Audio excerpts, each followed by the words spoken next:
يواصل المدير السابق لشرطة دبي شن حربه الشعواء على العرب والمسلمين والإشادة بإسرائيل والإسرائيليين والأمريكيين.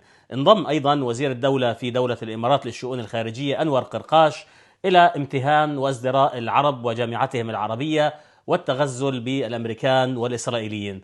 تفسير لذلك ما قاله ابن خلدون بأن الغالب دوما المغلوب مبهور بالغالب ويقلد ويحاول أنه يتبع نفسيا وحضاريا وحتى دينيا. ولكن هل هذا السبب الرئيسي؟ لأنه الغالب دائما يتم اتباعه من قبل المغلوب. هذه صحيح نظرية ابن خلدون، لكن هذا لا يفسر أيضا القاع الذي ذهب إليه ضاحي خلفان وبعض حقيقة من يكتبون من الإمارات في مدح والإشادة بإسرائيل. البعض استحضر من المغردين الفيديو الشهير للمفكر المصري الراحل الدكتور عبد الوهاب المسيري، وقال أن تفسير ابن خلدون لهذه الحالة غير كافي، فالمغلوب يمكن أن يتبع الغالب ويقلد وينبهر به، لكن ليس إلى هذه الدرجة. وليس إذا كان بين قوسين الغالب هو يقوم بالاعتداء على دولك العربية والإسلامية ويعتدي على منطقتك وعلى جوارك وعلى إخوانك، إنما يقولون بأن التفسير لهذه الحالة هو ما قاله الدكتور عبد الوهاب المسيري.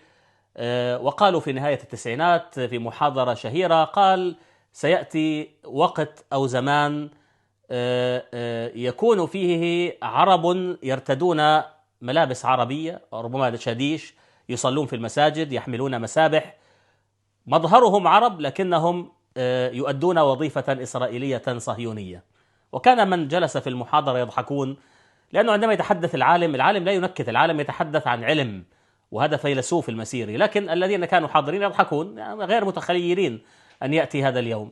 وها نحن اليوم في 2026 يأتي من يلبسون دشاديش عربية ومظهر عربي، وربما يصلون في المساجد وربما يصومون ويتبرعون ويقومون بالدور الإسرائيلي أو يتحولون إلى صهاينة فيما يسمى بالصهاينة العرب. البعض يقول ربما تفسير المسيري أقرب وأقدر على تفسير الحالة التي موجودة في الإمارات، ولا نقول نحن طبعا عن الشعب الإماراتي، لكن بعض السياسيين وخاصة مدير الشرطة ضاحي خلفان، لأنه كل تصريحاته إعجاب وامتداح ورغبة في الانصهار والذوبان والاحتضان للإسرائيليين، وحتى يعني حتى تغيير، مش فقط اسم، تغيير اسمه وتغيير دينه وكل شيء يعني.